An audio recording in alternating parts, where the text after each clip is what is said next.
Hello, बहुत बहुत स्वागत है आप सभी का हमारे इस यूट्यूब चैनल में। और हम लुसेंट सामान्य ज्ञान की बुक में भूगोल सब्जेक्ट को कवर कर रहे हैं, ज्योग्राफी सब्जेक्ट को कवर कर रहे हैं। आज का हमारा टॉपिक है ब्रह्मांड। इस टॉपिक को ध्यान से ज़रूर देखिएगा, इस वीडियो को लास्ट तक ज़रूर देखिएगा, क्योंकि ये हर कंपटीशन एग्ज़ाम्स के लिए बहुत ही महत्वपूर्ण, बहुत ही ज़्यादा इम्पोर्टेंट होने वाला है। तो चलिए शुरू करते हैं। अस्तित्वमान द्रव्य एवं ऊर्जा के सम्मिलित रूप को ब्रह्मांड कहते हैं। मतलब है जिसका कोई अस्तित्व हो, इस प्रकार का द्रव्य और ऊर्जा, जिसका कोई वजूद हो, इस प्रकार का द्रव्य एवं ऊर्जा, यदि उन दोनों का सम्मिलित रूप मिला दिया जाए तो ब्रह्मांड बनेगा। दूसरे शब्दों में सूक्ष्मतम अणुओं से लेकर महाकाय आकाश गंगाओं तक, गैलेक्सीज तक के सम्मिलित स्वरूप को ब्रह्मांड कहेंगे।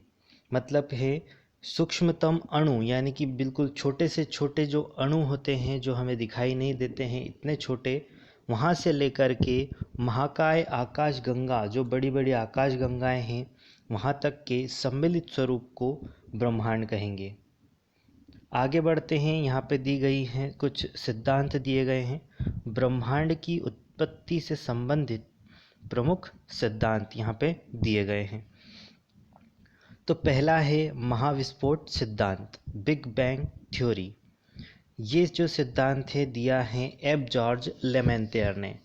एब जॉर्ज लेमेंतेयर ने जो ये सिद्धांत जिसने दिया है, और इस सिद्धांत का नाम बस ये दो आपको याद रखना है, जिस कंपटीशन, किसी भी कंपटीशन में इसको पूछा जा सकता है। तो महाविस्फोट सिद्धांत, तो इसके बारे में डिटेल में हम आगे पढ़ेंगे, लेकिन अभी यहाँ पे केवल इसका नाम है महाविस्फोट सिद्धांत, जिसे इंग्लिश में बिग बैंग थ्योरी कहा जाता है। और ये जो सिद्धांत दिया है, ये जो थ्योरी है, ये दी है एब जॉर्ज लेमेंतेयर ने। फिर आता है साम्यावस्था, सतत षष्टि सिद्धांत या स्थिर अवस्था संकल्पना। ये सभी एक ही के नाम हैं। या तो साम्यावस्था कह दो, या सतत षष्टि सिद्धांत कह दो, या स्थिर अवस्था संकल्पना कह दो। इंग्लिश में इसे कहेंगे स्टेडी स्टेट थ्योरी। ये जो सिद्धांत है, ये दिया है थॉमस गोल्ड एवं हरमन बॉडी ने। किसने दिया है? थॉमस गोल्ड एवं हरमन बॉडी ने। फिर तीसरा है दोलन सिद्धांत, पल्सेटिंग यूनिवर्स थ्योरी। ये दिया गया है डॉक्टर एलन संडेजा के द्वारा। जो दोलन सिद्धांत है वो किसके द्वारा दिया गया है? वो दिया गया है डॉक्टर एलन संडेजा के द्वारा। फिर आता है स्फीति सिद्धांत, इन्फ्लेशनरी थ्योरी। ये दी गई है थ्योरी अलेन गुथ के द्वारा। ये जो थ्योरी है, स्फीति सिद्धांत है, ये सिद्धांत किसके द्वारा दिया गया है? और दिया गया है अलेन गुथ के द्वारा। फिर यहाँ पे आगे बिग बैंग थ्योरी को थोड़ा डिस्क्राइब करेंगे ये। तो ब्रह्मांड की उत्पत्ति के संबंध में महाविस्फोट सिद्धांत यानी कि बिग बैंग थ्योरी सर्वाधिक मान्य सिद्धांत हैं। मतलब कि जो ये महाविस्फोट सिद्धांत, जो बिग बैंग थ्योरी है, ये सबसे ज़्यादा मान्य है ब्रह्मांड की उत्पत्ति के संबंध में। इसका प्रतिपादन बेल्जियम के खगोलज्ञ एवं पादरी एब जॉर्ज लेमेंतेयर ने किया था। मतलब जो एब जॉर्ज लेमेंतेयर थे, ये बेल्जियम में रहने वाले थे, और ये कौन थे? खगोलज्ञ भी थे और पादरी भी थे। ये आपको याद रखना है। इसके बाद जो आए रॉबर्ट बेगोनेर, इन्होंने सिद्धांत की व्याख्या की। मतलब कि एब जॉर्ज लेमेंतेयर ने इस सिद्धांत को दिया, लेकिन व्याख्या नहीं कर पाए थे सही तरीके से। तो फिर बाद में कौन आए? रॉबर्ट बेगोनेर। फिर उन्होंने इसकी व्याख्या की। आगे देखेंगे हम महाविस्फोट सिद्धांत के अनुसार। मतलब कि ये महाविस्फोट सिद्धांत है क्या, उसे हम देखेंगे। इसके अनुसार क्या क्या चीज़ें होती हैं। तो इसमें 2 पॉइंट दिए गए हैं आपकी लुसेंट में। आरंभ में वे सभी पदार्थ जिनसे ब्रह्मांड बना है, अति छोटे गोलक एकाकी परमाणु के रूप में एक ही स्थान पर स्थित था, जिसका आयतन अत्यधिक सूक्ष्म एवं तापमान तथा घनत्व अनंत था।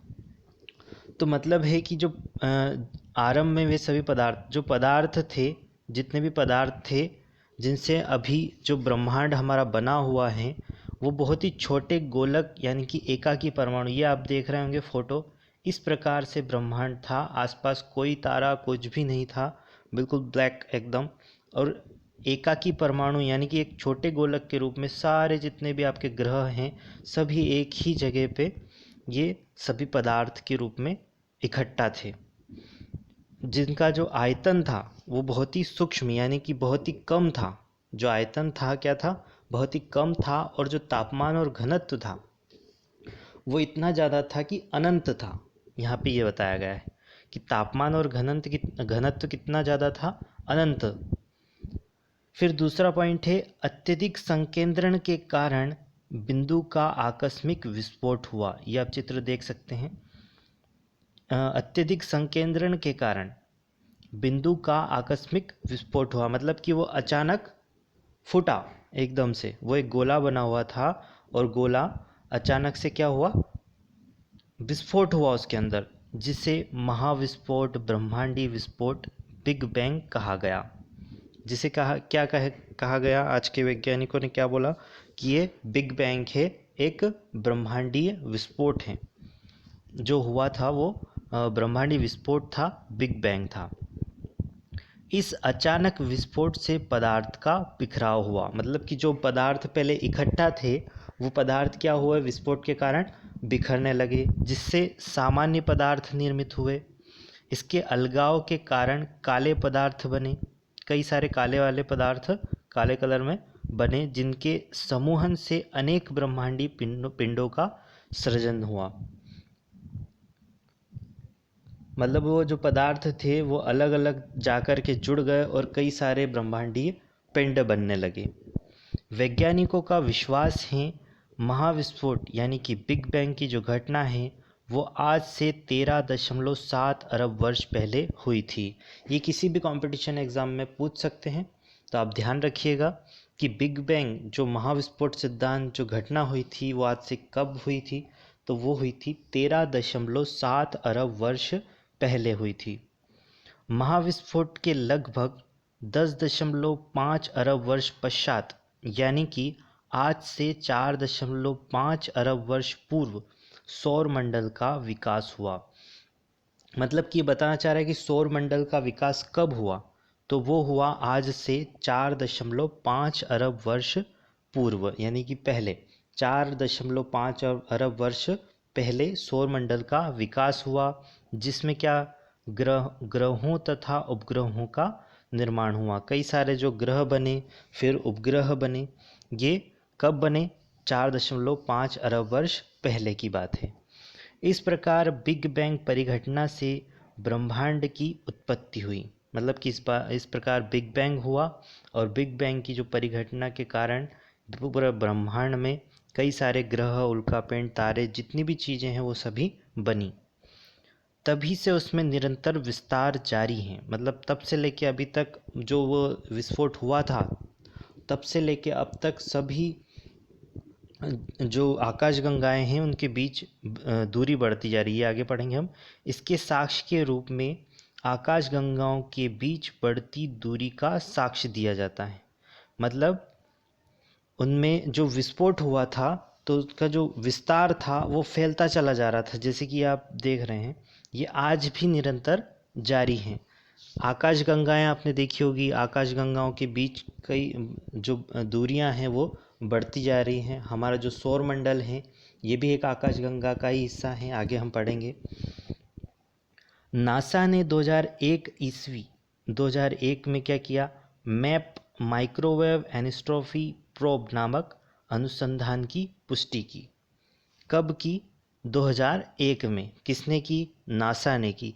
ये चीज़ें ऐसी छोटी छोटी आपको बातें याद रखना है कि नासा ने 2001 में मैप यानी कि माइक्रोवेव एनिस्ट्रॉफी प्रोब नामक अनुसंधान की पुष्टि की। आगे पढ़ेंगे। ब्रह्मांड के निरंतर विस्तारण के साक्ष्य जुटाने में एडविन हब्बल, ये नाम याद रखिएगा आप, एडविन हब्बल का योगदान उल्लेखनीय है। ब्रह्मांड के निरंतर विस्तार के साक्ष्य के रूप में अंतरिक्ष में सूक्ष्म तरंगों की उपस्थिति का पता चलना, अंतरिक्ष में रेड शिफ्ट परिघटना का अवलोकन, फिर आधुनिक अध्ययनों में सुपरनोवा का अंतरिक्ष में विस्फोट होना, ये ब्रह्मांड के विस्तार के साक्ष्य के रूप में माने जाते हैं। मतलब क्या कि वहाँ पे अंतरिक्ष में सूक्ष्म तरंगों की उपस्थिति, कई ऐसी तरंगें मिली हैं जिससे पता चलता है कि अभी भी जो ये ब्रह्मांड, वो जो विस्फोट हुआ था उसका विस्तार आज भी जारी है, ये हमको पता चलता है। फिर रेड शिफ्ट परिघटना, फिर उसके बाद आता है सुपरनोवा। तो सुपरनोवा एक तारा होता है जिसका अंतरिक्ष में विस्फोट होना, ये उसका साक्ष्य है कि ब्रह्मांड में निरंतर विस्तार आज भी जारी है। ये एक गैलेक्सी बताई गई है, इसमें जो आकाशगंगा हैं ये बताई गई हैं, और ये कई सारी आकाशगंगाएं इस प्रकार से हमारे पूरे ब्रह्मांड में हैं। फिर आता है एक नोट दिया गया है आपके इसमें लूसेंट में, नासा द्वारा 30 जून 2001 ईस्वी को डेविड विल्किंसन के नेतृत्व में बिग बैंग की पुष्टि हेतु मैप परियोजना यानी कि माइक्रोवेव एनिस्ट्रॉफी प्रोब का शुभारंभ किया। मैप एक खोजी उपग्रह है, मैप जो माइक्रोवेव एनिस्ट्रॉफी प्रोब जिसे कहा जाता है, फुल फॉर्म है ये, और जो मैप है वो क्या है, खोजी उपग्रह है। इससे प्राप्त चित्रों से बिग बैंग की पुष्टि होती है। मतलब ये फ़ोटो लेता है, फ़ोटो लेकर के पृथ्वी पे भेजता है, जिससे कई सारे ऐसे फ़ोटो मिले हैं जिससे क्या है, बिग बैंग की पुष्टि होती है। फिर 11 फरवरी 2013 ईस्वी को इस आधार पर नासा ने ब्रह्मांड की आयु 13.7 अरब वर्ष निर्धारित की। मतलब कि अभी हमने पढ़ा कि 13.7 अरब वर्ष निर्धारित हुई, लेकिन कब हुई, 11 फरवरी 2013 ईस्वी को नासा ने ब्रह्मांड की आयु 13.7 अरब वर्ष निर्धारित की। और जो डेविड विल्किंसन थे, उनकी सितंबर 2002 में उनका निधन हो गया। उसके पश्चात उनके सम्मान में इस उपग्रह का नाम क्या रखा गया, कब रखा, 11 फरवरी 2003 ईस्वी को डब्ल्यू मैप।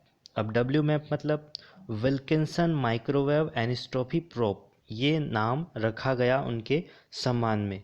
मतलब कि उनका जो नाम था डेविड विल्किंसन, तो विल्किंसन आगे जोड़ दिया और फिर विल्किंसन माइक्रोवेव एनिस्ट्रॉफी प्रोब इसका नाम रख दिया। अब इसके आगे थोड़ा बहुत और बाकी है ब्रह्मांड के बारे में, तो वो हम कल पढ़ेंगे।